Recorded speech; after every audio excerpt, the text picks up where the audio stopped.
बिस्मिल्लाहिर्रहमानिर्रहीम, अस्सलाम वालेकुम। मैं हूं ज़ैनुल आबदीन। आप देख रहे हैं प्रोग्राम सच बात नुसरत मिर्ज़ा साहब के साथ।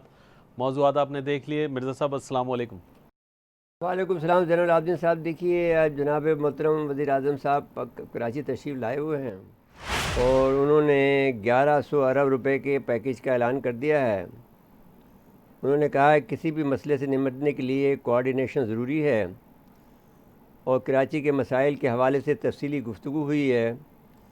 उन्होंने वज़ीर आला साहब को भी बुलाया है। कराची को मुस्तकिल के मसाइल को मुस्तकिल बुनियादों पर हल करेंगे, ये उन्होंने इंदिया दिया है। कराची में बारिशों से तबाही मच गई। बारिशों से पहले कोरोना का चैलेंज था। कोरोना वायरस के हवाले से कि मरहला बहुत मुश्किल था। कोरोना से निपटने के लिए हमने कमेटी बनाई। टिड्डी दल के चैलेंज से निपटने के लिए भी कमेटी तश्कील दी गई। अब ये कहना ये चाहते हैं कि कमेटी जो ये तश्कील देते हैं वो हर मर्ज़ की दवा है। अगर कोई भी मर्ज़ हो जाए तो उसके लिए कमेटी तश्कील दे दो। टिड्डी दल के लिए कमेटी तश्कील दे दी, उन्होंने कोरोना के लिए कमेटी तश्कील दे दी। अब वो ये कमेटी इसके लिए भी, कराची के लिए भी कमेटी तश्कील दे रहे हैं क्योंकि वो हर मर्ज़ की दवा है। बारिशों से बलूचिस्तान और दीगर अजला मुतासर हुए हैं। सैलाब ने बलूचिस्तान, अंदरूनी सिंध और सवात में तबाही मचाई। कराची के लोगों ने मुश्किल वक्त का सामना किया। कराची वालों के लिए पीने का पानी का बड़ा मसला है। नाले निकासी, आब, बेघर अफराद, सॉलिड वेस्ट के मसाइल हैं। शहर कायद में ट्रांसपोर्ट के साथ सड़कों का भी मसला है। NDM में नालों से तजावुज़ को ख़त्म कर रही है। कराची के सड़कों और दीगर इंफ्रास्ट्रक्चर का मसला हल ज़रूरी है। कराची सर्कुलर रेलवे भी मुकम्मल करेंगे। ये सारे वादे वो कर रहे हैं। और जैन साहब, बात ये है, हालत ये है कि डिफ़ेंस का जो इलाका है, मैं डिफ़ेंस इसलिए कह रहा हूँ कि भाई मैं मतलब इंतहाई अदब के साथ दो बातें करना चाहता हूँ। कल जब मैंने ये बात कही थी उनसे गुफ्तगू करते हुए कि भाई डिफ़ेंस जो है वो लियाकताबाद बन जाएगा, तो मैं इससे कतन मकसूद ये नहीं था कि मैं लियाकताबाद की कोई तौहीन कर रहा हूँ। लियाकताबाद को मैं खराज तहसीन पेश कर रहा था क्योंकि लियाकताबाद वो जगह है जहाँ से तहरीक जन्म लेती थी, जिसने पाकिस्तान को उठा के रख दिया था। पाकिस्तान में हुकूमतें बदल देती थी। लियाकताबाद हमारा तहरीकों का मरकज़ है। हम उसके उसके जो है बड़े मद्दा हैं और उसके नक्शे कदम पे चलना चाहते हैं। सच बात तो हमसे पूछो तो हम यूँ कहना चाहते थे कि डिफ़ेंस के मकीन जो हैं, हमें यूँ कहना चाहिए था कि डिफ़ेंस के मकीन जो हैं लियाकताबाद के नक्शे कदम पे चलें। तो अब यूँ हम जो बात कह रहे हैं वो ये कहते हैं कि अब डिफ़ेंस के इलाके ख़ियाबान बुखारी, कमर्शल ख़ियाबान मुस्लिम और शुजात से बारिश के पानी का मुकम्मल अखराज 9 रोज़ होने के बाद भी नहीं निकल सका है। ये मैं ख़ुद देख के आया हूँ ज़ैन साहब। और उसमें इतनी हिम्मत मैंने की कि मेरे गाड़ी के अंदर पानी भर गया। इसके बावजूद भी परवाह नहीं की और मैं जाकर वो इलाका देखा। और इसके बाद में आदमी को जब तक कि फ़ील महसूस ना हो कि क्या हो रहा होगा उन गरीबों के साथ में, यानी गरीबों का तो नहीं, वो सब अमीर लोग हैं लेकिन लेकिन इस हालत किसी के के अंदर घर तो में गरीब हैं। किसी के घर में पानी है तो घर अब में क्या पानी घुसा कर हुआ सकता है। है और वो उस घर में हाँ, पानी का नहीं है। वो हाँ। ये रहा, जब कोई गाड़ी वहाँ से गुजर रही है तो पानी का रेला इतना ज़ोर से उस घर में जा जी, रहा है। हर दफ़ा जब कोई गाड़ी गुजर रही है, बड़ी गाड़ी जी। गुजर रही है, तो वो लोग जो बड़ी गाड़ी वाले लोग होते हैं तो अपने वो इतराते भी हैं, तो तेज़ चला के जाते हैं ताकि वो पानी का बताएं कि हमारी गाड़ी के अंदर कितनी जान है। जी। तो वो रेला जो आता है वो ऐसा लगता है आपको जैसे कि किसी ने के लहर आ गई। बम्पर पर किसी ने आप पर जो है डंपर मार दिया। ये बिल्कुल यही है।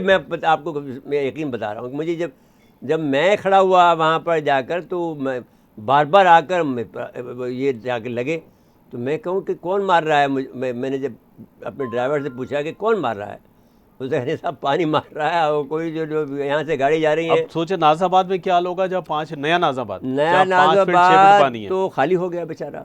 उन बेचारे गरीबों का तो बुरा हाल है कि वो तो 8-8 फुट पानी है। गरीबों का बुरा हाल है लेकिन वो उसको बसाने वाले मज़े में हैं। वो मज़े में चूंकि दोस्त है। हैं हुक्मरानों के।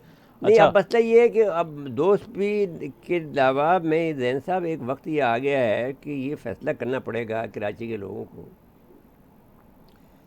कि वो एक तंजीम बनाएं और उसमें ये बुनियादी तौर पर सारे मामलात अपने हाथ में ले लें। अब इसमें दो मसले खड़े हो रहे हैं कि अगर क्या करें हम, क्या हम कानून को तो हाथ में नहीं ले सकते क्योंकि हम कायदे आज़म मोहम्मद अली जिन्ना के फॉलोअर हैं जी।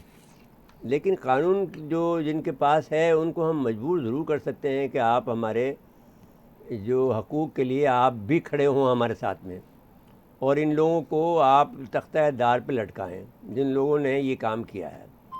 और क्योंकि अभी तक ये नहीं हुआ है, पाकिस्तान में होता ये आता है कि जब भी कभी कोई बात होती है, जहाँ पर कोई बात होती है तो ये सख्ती नहीं करते हैं, बिल्कुल दरगुजर से काम लेते हैं, कोई कोई मुद्दे देते हैं, निकाल देते हैं किसी को, आइंदा का कोई टास्क रखते हैं हाँ इसलिए तो वो देते हैं, रिलीज देते हैं। उसको चला देते हैं। जैसे अब नवाज शरीफ को निकाल दिया, भाई जी। क्यों निकाला नवाज शरीफ को आपने?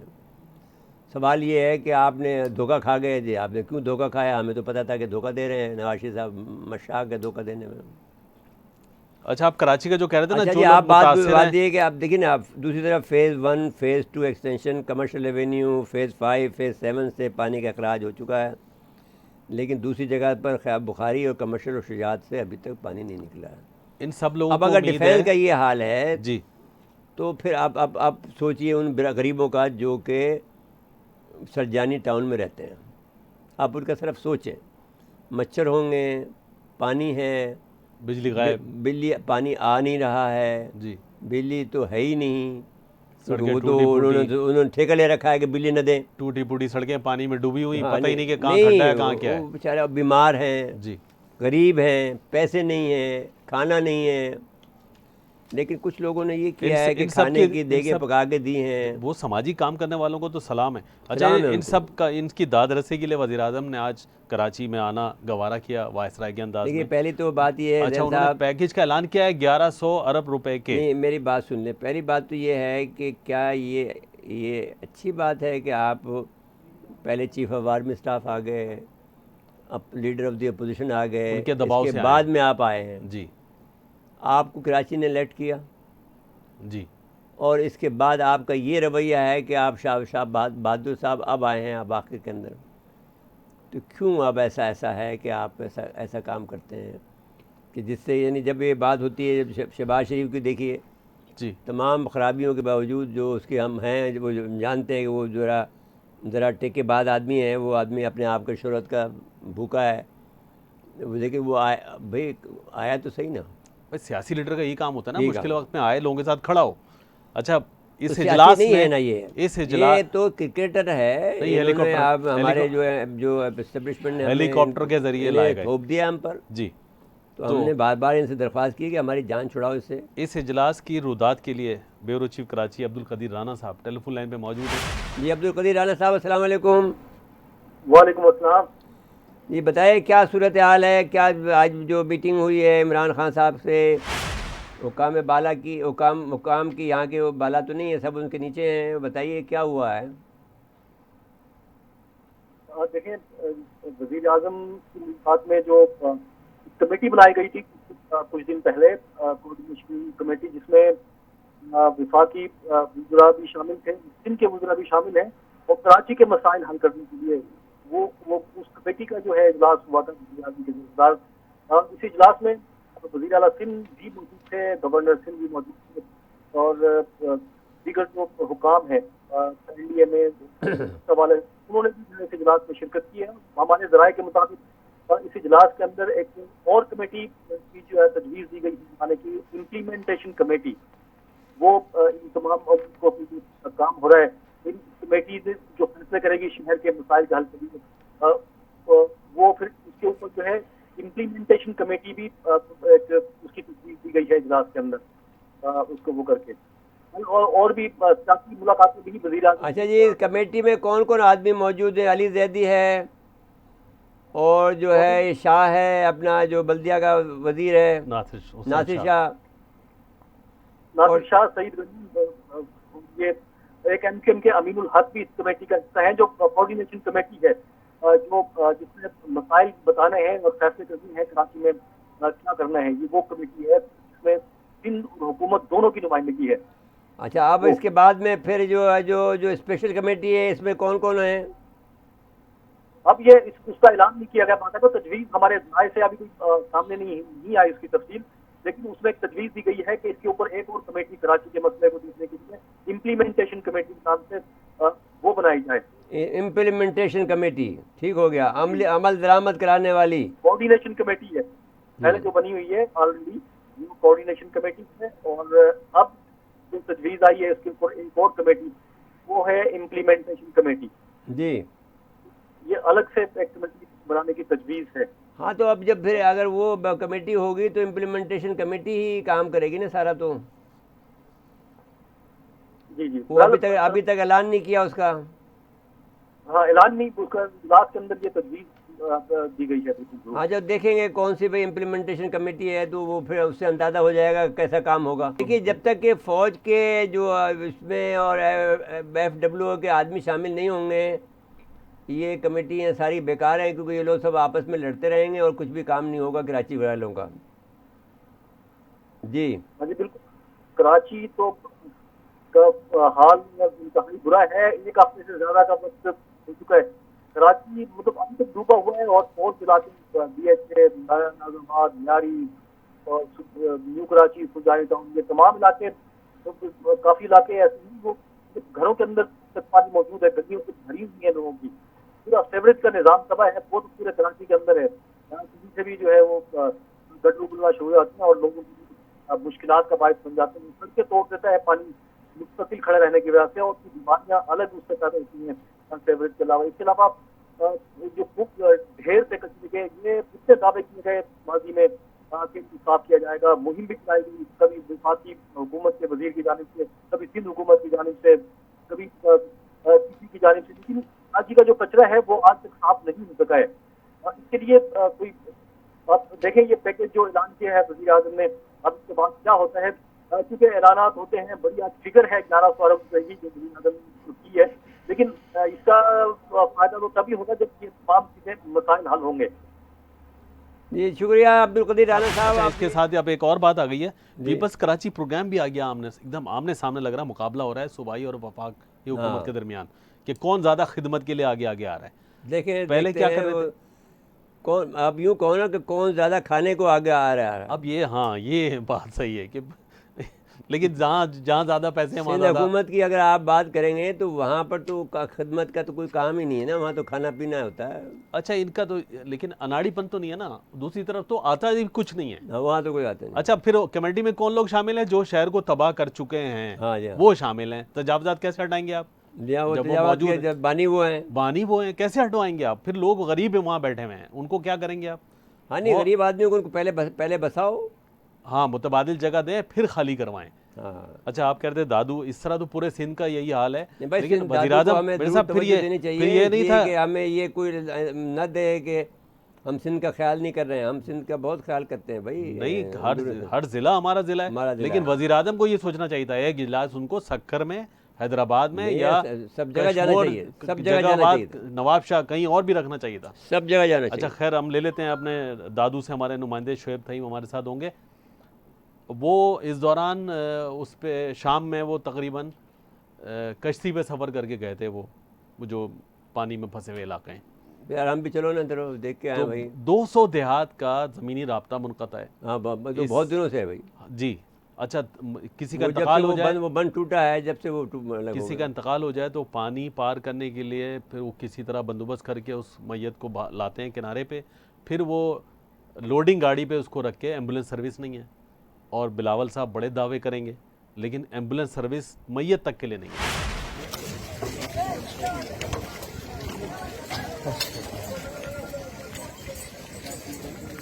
जी मेरे साहब, शुएब थईम दादू से हमारे नुमाइंदा। शुएब साहब, अस्सलाम वालेकुम। वालेकुम सलाम मिर्जा साहब। भाई, आपके लिए हम बहुत फिक्रमंद हैं, अपने दादू के भाइयों के, दादू के लोगों के लिए। आप बताएं क्या सूरत हाल है? आप इस वक्त जो है बड़ा संगीन सूरत हाल बताई जा रही है। जी बिल्कुल मिर्जा साहब, इस वक्त मैं खुद जो है दादू के इलाके काचो में मौजूद हूँ, जो अभी तक 1 माह गुजर गया है। काफी इलाके ऐसे हैं अभी तक वहाँ पर 3 से 4 फुट तक पानी खड़ा है, लोगों के घर जो हैं वो मसमार हो चुके हैं पानी के सैलाब में।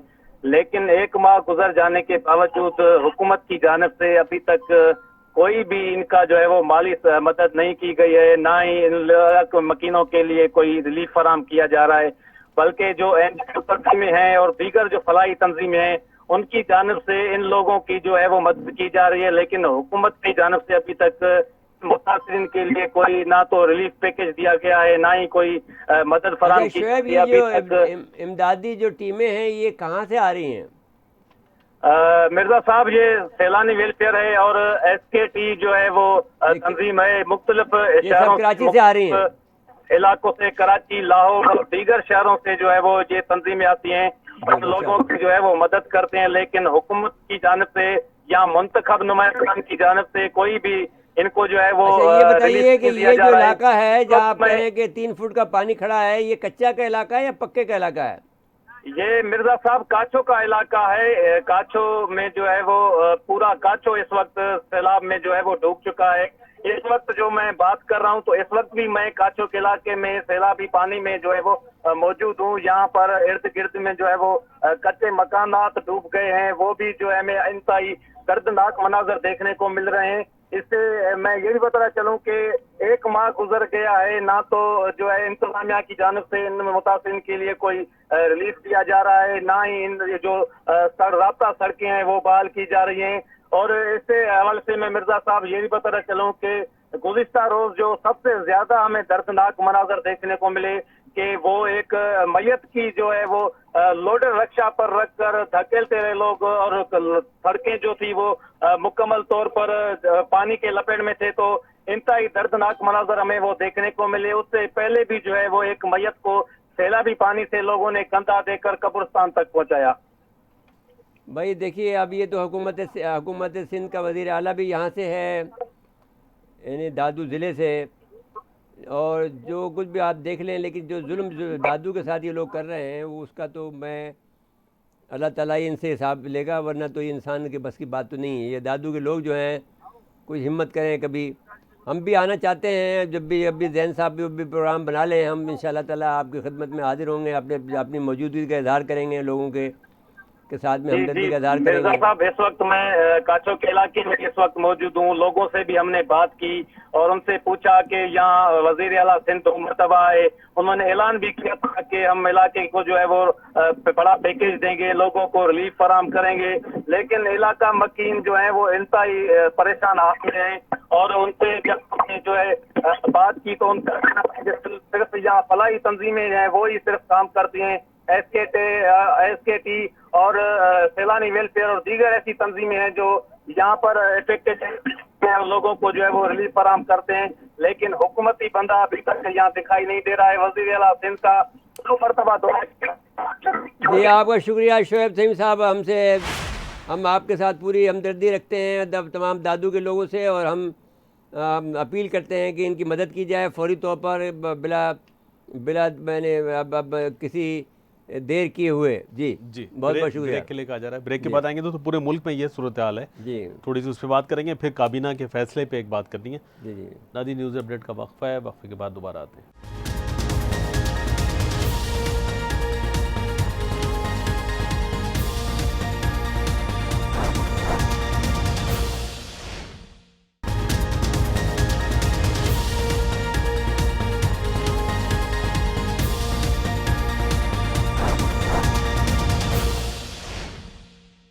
एक दफ़ा फिर प्रोग्राम में खुश आमदीद कहते हैं। अच्छा मेरे साहब, ये कुछ बातें तो हो गई, नुमाइंदे से भी हो गई, हमारे ब्यूरो चीफ ने भी कर दी। अब आवाम क्या कह रहे हैं जिन्होंने PTI को वोट दिया, वज़ीर आज़म के आने से कितने ऊपर उम्मीद हैं, ये सुना देते हैं अपने नाज़रीन। जी सर, कराची आए हैं, उम्मीदें तो वाबस्ता होती हैं सरबराहों से जो होनी चाहिए, मगर आज तक जो है ना इन लोगों ने काम नहीं किया। गरीबों के जो कच्चे घर हैं उनके जो बेचारे पानी में बैठे हैं, न सोने की जगह है, न बिजली उनके पास आ रही है। हमने वोट दिया तो इमरान खान आएगा तो हमारा कोई अच्छा काम करेगा, उसने कोई काम नहीं किया। इससे पहले भी ये इन्होंने अपना इमरान खान साहब ने ऐलान किया था 162 अरब का, उसका क्या हुआ, वो पैसे कहाँ लगे वो भी आवाम को बताई जाए। तो उस चीज़ के वादे तसल्ली दे के चले जाते हैं, ये चीज़ सही नहीं है। अमली तौर पे भी काम हो जाए, रोज़ बताया जाए आपने आज ये काम किया, आज वो काम किया। वज़ीर आज़म से मेरी ये रिक्वेस्ट है, वो कहते हैं कि हमने तामीराती पैकेज दे दिए, हमने ये कर दिया, हमने वो कर दिए। यहाँ कैंटोनमेंट बोर्ड वाले और सोसाइटियों वाले लूट रहे हैं, कोई पूछने वाला नहीं है। कराची के मसाइल, हमारे यहाँ पानी का मसला इतना ज़्यादा है, 15 दिन हो गए पानी नहीं आया, एक बूंद भी नहीं है। और ये अली जैदी साहब का एरिया है, अली जैदी साहब को ये पता भी नहीं, आज तक वो इधर तशरीफ भी नहीं लाए। ये है इनकी औकात। मैंने तो उनको 2-3 लेटर भेजे हैं, मैसेज भी किए हैं। मैंने कहा आइंदा वोट लेने आओगे तो फिर आपको लोग जूते मारेंगे। वज़ीर आज़म के कह रहे हैं तो उम्मीद कर रहे हैं हम, देखो अल्लाह खैर करे क्या होगा। उम्मीद तो है।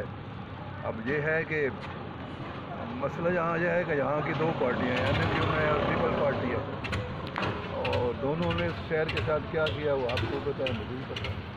अब अगर उन्हीं पे डिपेंड करना है, देखो अल्लाह खैर करे फिर क्या होगा। जी मिर्ज़ा साहब, तो अब अब बात ये ये है कि कि पूरे जैसा मुल्क वो में तो सारे नाउम्मीद हैं, क्योंकि वो कोई भी यहाँ पर पाकिस्तान में कुछ होता तो है नहीं। कभी फ़ौज आती है तो कुछ कर देती है, वरना तो कुछ इनसे तो कुछ नहीं होता। लेकिन इस दफ़ा तो चीफ साहब ने भी नाउम्मीद किया है कि यहाँ आके बस चुपचाप से चले गए हैं, और वो इनको सर्टिफिकेट दे गए कि साहब इन्होंने कोई गलती नहीं की है। हालांकि इनको कुछ ना कुछ बड़ा ड्रास्टिक एक्शन लेना चाहिए था, ताकि मालूम हो कि चीफ ऑफ आर्मी स्टाफ का हुक्मनामा चल रहा है भाई। जी, तो वो अच्छा जी, अब शायद दूसरी आगे बात कुछ हो सके।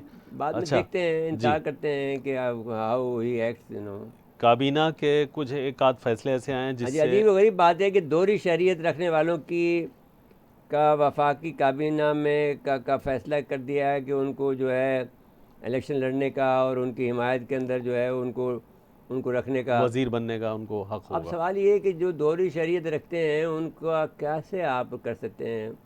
उनके मफादात, उन्होंने कस्में खाई हुई होती हैं, उन्होंने हल्फ लिया होता है दूसरे मुल्क का, आप उसे कैसे आप उनको यहाँ का बनाते? खुदा के वास्ते कम से कम कुछ तो रहम करो पाकिस्तान के ऊपर। तुमने तो पाकिस्तान को बेच दिया है हर तरह से। इसके बाद में अब दोहरी शरीयत वालों को लाके आपने सर पर एक के बाद एक के बाद एक के बाद उठा दिया। एक आदमी जो है, आदमी को हम बता रहे हैं कि जो आदमी खुलेआम ये घर अकेला यहाँ रहता है, कमाता है, पैसे बाहर भेज देता है, उससे आपने CPAC का सरबराह बना दिया है। यार कोई इंसाफ करो, कुछ तो समझ में आनी चाहिए, कोई सेंस की बात होनी चाहिए। अब ये आप बताइए, आसिम सलीम बाजवा को, जिसने कि वो खुद कह रहा है कि मेरे बच्चे वहाँ पर करते हैं। अच्छा, तो फिर ये बात अगर है तो फिर नवाज शरीफ साहब के बच्चे भी वो करते हैं, फिर उनके ऊपर क्यों आपने वो लागू कर रखा है? इनके ऊपर भी वो बात लागू होती है कि भाई उनके बच्चे भी कमा रहे हैं। फिर ये क्या बात आपने कर रखी है? एक आदमी का क्या इंटरेस्ट है जिसमें? ये बात पहले भी हो चुकी है, और राहिल शरीफ साहब ने ये बात नहीं मानी थी, क्योंकि ये आदमी जो है थोड़ा सा स्वीट ज़बान बोलता है, तो राहिल शरीफ साहब जो है खुश हो गए होंगे। तो आप कम से कम इनको, बाजवा साहब को समझना चाहिए कि भाई जिस आदमी का इस मुल्क के अंदर कुछ भी नहीं हो, ना बच्चे हैं, ना जायदाद है, ना बिज़नेस है, ना इन्वेस्टमेंट है, सब तो अमेरिका में है, और आपके जो हिमायती हैं वो ये कह रहे हैं कि साहब अमेरिका इसके खिलाफ साजिश कर रहा है। भाई कहाँ से अमेरिका शादी कर रहा है? अमेरिका में तो सारे लोग बैठे हुए हैं, और आपके ख़िलाफ़ अमेरिका साजिश इनके ज़रिए से कर रहा हो तो अलग बात है। अच्छा जी, आप चले छोड़ दें, हमने बात कल काफ़ी बात कर दी थी, अब आज इतना ही काफ़ी है। अभी बाकी इंतज़ार करते हैं कि क्या होता है जी, क्योंकि ये बातें ऐसी हैं कि ये बहुत ख़तरनाक बातें हैं, और ये बहुत दूरस्थ बातें हैं। अगर ये जो बातें हमने कही हैं इस पर तवज्जो नहीं दी गई तो फिर ये कुछ और भी मसले खड़े हो जाएंगे। जी। अच्छा जी, अब बात ये है कि दूसरी बात ये है कि वज़ीर आज़म की काबीना में जो बदनवान अनासिर हैं उसकी भी खुली हिमायत हो रही है, उसकी भी हमदर्दी हो रही है। ये मुसीबत है। अब सवाल ये है कि अगर दूसरा काम ये हो सकता है कि जो मैंने जैसे बाद में पहले भी कहा था कि अल्लाह के बाद में अगर कोई है तो अदलिया है, तो उनको ये इसमें मैं मदाखलत करना चाहिए तीनों बातों में। दोहरी शरीयत वाले मामले में भी, आटा चीनी जो चोर हैं उनके मामले में भी, आसिम सलीम बाजवा के मामले में भी, बदनवान अनासिर उसके मामले में भी। ये जो चार बातें हैं, इन सब के ऊपर अदलिया यकमुश्त एक फ़ैसला करते हैं। और इनको मेरे ख़्याल में जिस तरह से आपने पहले जिस तरह से भेजा था 2 वज़ीरान को घर पर, इनको भी घर भेज दें, इसलिए कि अब ये इस काबिल नहीं है कि ये मुल्क चला सकें। तो अब इसके अलावा तो कोई और चारा नज़र नहीं आता। पहले भी नहीं चलाया इन्होंने, सिर्फ बस घसीटा है। हाँ, अच्छा, आ जाए ज़रा ये भारत चीन तनाव वाले मामले पे। अमेरिका ने बड़ी कल हमारी पेशकश बात की। रह गई थी, इसलिए कि वो बात हमने कल ये बात की थी कि अब अमेरिका में जो अमेरिका ने पेशकश की है कि साहब हमें खुशी होगी कि हम चीन के और इंडिया के दरमियान में मसलहत करा दें। फिर अब जो है वहाँ पर एक इजलास हो रहा है सितंबर के महीने में SCO का, तो रूस के अंदर वो इम्कान है कि जो है चीनी वज़ीर ख़ारजा की और इंडियन वज़ीर ख़ारजा की शायद मुलाकात हो, रूस मुमकिन है कोई किरदार अदा करे, लेकिन लगता नहीं है कि वो कोई किरदार अदा कर सकेंगे, क्योंकि रूसी जो हैं एक मौक़िफ़ पे कायम है, वो इंडिया से पैसे खींचना चाहते हैं, और चीन से भी ज़ाहिर है कि उनको चीन को सामान बेच रहे हैं जी। तो उनकी पोजीशन ऐसी नज़र नहीं आती है कि वो कोई ऐसा किरदार अदा कर सकें जिसमें कि फ़ैसला कुन हो। अब 10 सितंबर को जो SCO का इजलास हो रहा है वहाँ पर मॉस्को में जी। तो उसमें राजनाथ जा रहे हैं और चीन के वज़ीर दिफा वे फिंग जा रहे हैं। तो अब देखें कि पाकिस्तान किससे कौन जाएगा, तो अब वो ये देखना होगा।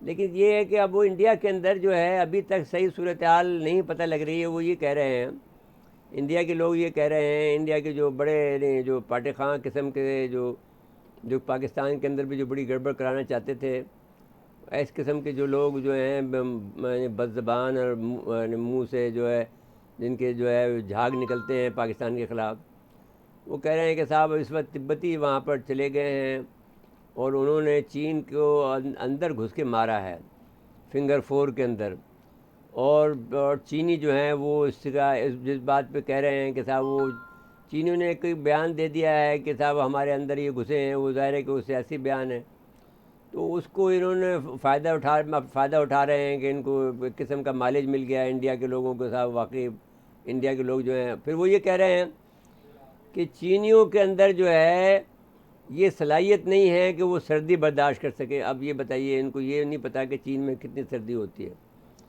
इंडिया से कहीं ज़्यादा होती है।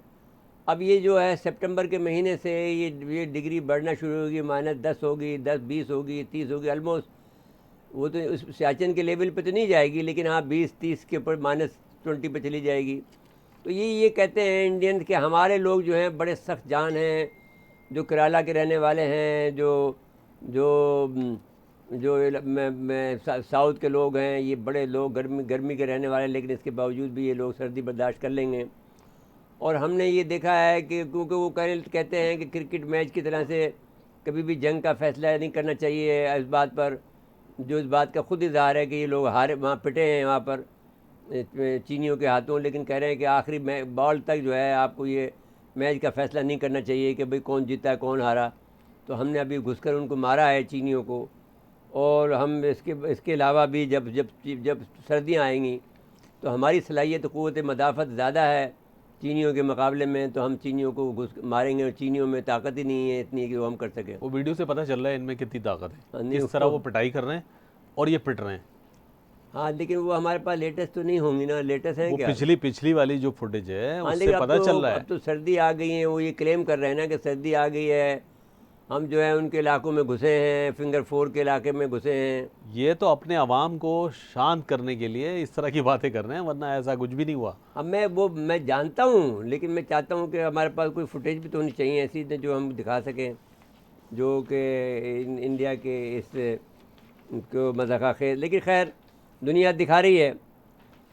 अब सवाल ये पैदा होता है कि जो सूरत हाल है इसके अंदर हम ये समझते हैं कि अमेरिका बड़ी शरारत कर रहा है इंडिया के साथ में भी जी। वो इनसे माल खींच रहा है, रूस भी माल खींच रहा है, और इंडिया को लूट रहे हैं सबके सब। मसालियत की पेशकश है ही, इसीलिए कि एक तरफ मसालियत होगी, फिर उनसे कहेंगे आप ये ले लो हमसे, ये भी आपको होना चाहिए। वो चाहिए रहे हैं, वो बिजनेसमैन है और नहीं, वो बिजनेसमैन के अलावा भी वो थर्ड क्लास किस्म का बिजनेसमैन है, वो बिल्कुल खुले जो भी अपना माल तो भेज देगा ना इनको। हाँ, वो क्या कहता है इनसे भी सऊदियों से भी क्या कहता था जी कि भाई हम तुम्हारी हिफाजत करते हैं, हमारे बगैर तुम 15 मिनट नहीं रह सकते हो, तो हम पैसे दो हिफाजत के। तो इस किस्म की बातें करने वाला आदमी है वो आदमी। तो वो इंडिया को लूट रहा है, तो लूटे, हमारे लिए तो ठीक है, अच्छी बात है, क्योंकि इंडिया तबाह भी ऐसे ही होगा, क्योंकि जिस अंदाज से ये लोग जो हैं बहुत अकड़ दिखाते थे कि साहब हमारे पास बहुत पैसा है, हमने बड़ा माल कमाया है, तो अब वो आपका ये भूस बनेगा जी।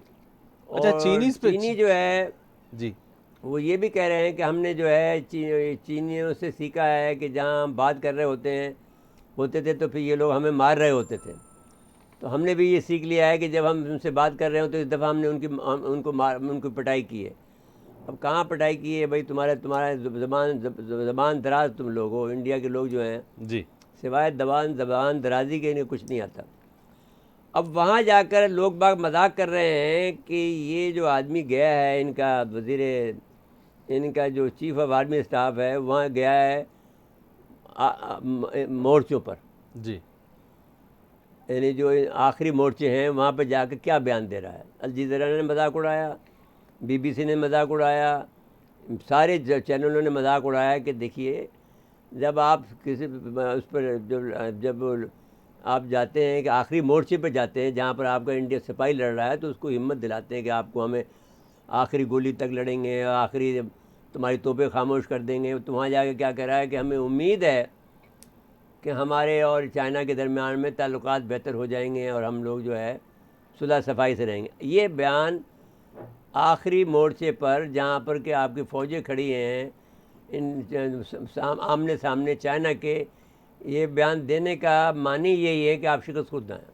और वो उस फौजी को ये समझा रहे हैं कि भाई जो इनसे लड़ नहीं सकते हम, हमें पता है आपके हिम्मत नहीं है। पैगाम तो यही जा रहा है जी। ना, पैगाम तो वहाँ जा रहा है। तो इस पर सब लोगों ने मजाक उड़ाया है, अल जज़ीरा ने सबसे ज़्यादा मजाक उड़ाया है कि भाई आपका क्या दिमाग ख़राब है कि जिस आदमी जब आप आखिरी मोर्चे पे खड़े हो और बात ये कर रहे हो कि साहब हमें सुलह करनी है, हमें अब इस मामले को हल करना है। जी तो अब ऐसी सूरत हाल के अंदर, लेकिन मैं ये कहता हूँ कि ये एक सूरत हाल यूँ हो रही है कि ये एक आखिरी जंग जो जैन साहब हमने जो बात बताई थी अपने नाज़रीन कराम को कि अमेरिका के 4 स्टेप हैं जो अमेरिका के उमरा ने फ़ैसला किया था, वो दुरुस्त बात हमने आप बताई थी और अब भी हम उसको रिपीट करके छोड़ देते हैं कि पहली बात तो ये होगी कि बरतानिया, ये हमने उस वक्त किया था कि जब बरतानिया यूरोपीय यूनियन से नहीं निकला था, उससे 1 साल पहले हमने ये बात अपने प्रोग्राम में कही थी। तो अब पहला ये था कि बरतानिया निकलेगा यूरोपीय यूनियन से, सो वो निकल गया। फिर ये कहा था कि वो दूसरा स्टेप ये होगा कि बड़े पैमाने पर मास माइग्रेशन होगी, जो लोग बाहर गए हुए हैं वो अपने अपने मुल्कों को लौटेंगे। तो कोरोना वायरस की वजह से लोग बाग अपने अपने घरों को लौट आए, बहुत से लोग लौट आए, बहुत से लौट रहे हैं। फिर हमने ये कहा था, उन्होंने ये कहा था कि तीसरा स्टेप ये होगा कि इन्फ्लेशन होगा, दुनिया भर में कसाद बाज़ारी होगी, महंगाई होगी बहुत ज़्यादा। तो वो महंगाई इस वक्त हो रही है, तो हम दुनिया के अंदर कसाद बाज़ारी हो रही है क्योंकि कोई पैदावार हो नहीं रही है कहीं पर भी, जी सारी फैक्ट्रियाँ बंद पड़ी हैं, तो अब वो कसाद बाज़ारी हो गई है। और फिर आखिरी मरहला जो होगा वो जंग का होगा, यानी आपको ये होगा कि अब जब आपके पास पैसे नहीं होंगे, आपको बांध दिया जाएगा, उस वक्त अमेरिका अपने डॉलर को निकालेगा और फिर आप उससे लड़ेगा। तो अब ये उन्होंने ये किया है कि रूसियों ने और चीनियों ने और बहुत से मुल्कों ने ये किया है कि अब इसमें से डॉलर में लेन देन बंद कर दिया, और इससे बंद करने से उनको ये हुआ है कि अमेरिका को काफ़ी थोड़ा सा डज मिला है कि लिए जो बहुत बड़े पैमाने पर जो लेन देन बंद किया है। जी तो डॉलर को जो यानी पेट्रो डॉलर जिसे कहते हैं आपके, जैसे कि लेन देन होता था, उसको नुकसान पहुंचा है। तो अब जैसे रूस से डॉलर पेट्रोल ख़रीद रहे हैं चाइनीज़, तो उसे उनकी रूसी करेंसी में दे रहे हैं, रूबल में दे रहे हैं या अपनी करेंसी में युआन में दे रहे हैं। जी तो वो अब रूस ले रहा है। अच्छा मेरे साहब, आखिरी 1 मिनट रह गया। चाइनीज़ पे भी तो कोई प्रेशर होगा ना इस मसालत में, अगर वो मसालत का किरदार अदा करते हैं, वो भी तैयार हो जाते हैं मानने के लिए, तो उन पे भी प्रेशर होगा ना कि पीछे हटे। तो उनको फिर 2 बातें हैं ना, एक तो CPEC है जी और एक तिब्बत है, वो छोड़ देंगे, बस बात यहाँ पर ख़त्म हो जाती है।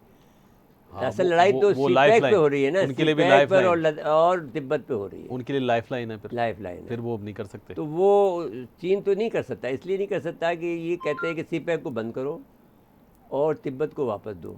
जी और तिब्बत के लोग भी, इनका इंडिया की ये खबर है कि तिब्बत के जो लोग हैं जो कि दलाई लामा के साथ आए थे, जो कि उनके जानसार माने जाते हैं और अपनी ज़िंदगी उनके नाम पर लिखी हुई है उन्होंने, तो वो यानी अपना जो वारिस भी वो बताते हैं, वो कहते हैं दलाई लामा हमारा वारिस है, अगर हम मर जाएं तो हमारे जो तरका है, जो भी चाहे कटोरी हो, वो भी हमें दलाई लामा के पास चली जाएगी।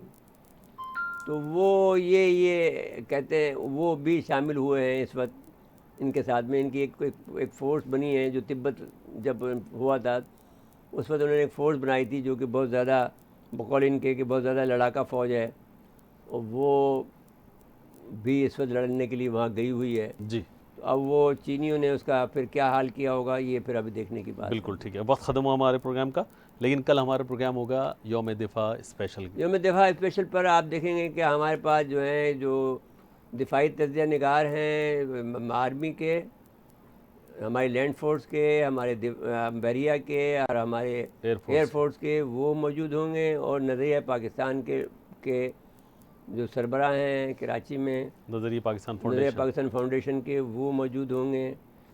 और हम उस पर गुफ्तगू कल हम अपने यौम दिफा को बहुत शानदार तरीके से अपनी मुसल्लह अफवाज को खराज तहसीन और खराज तहसीन पेश करेंगे, उनके जज्बों को सराहेंगे, और उनके कौमी नगमे भी हम उनके जो उनकी याद में जो उस वक्त गाए गए थे उनको भी हम गा कर आपकी खिदमत में उस बात को याद को ताज़ा करेंगे। बिल्कुल ठीक है, वक्त ख़त्म हुआ आज हमारे प्रोग्राम का। नाज़रीन आज के लिए इतना ही, आइंदा प्रोग्राम तक के लिए इजाज़त चाहते हैं। अल्लाह हाफ़िज़।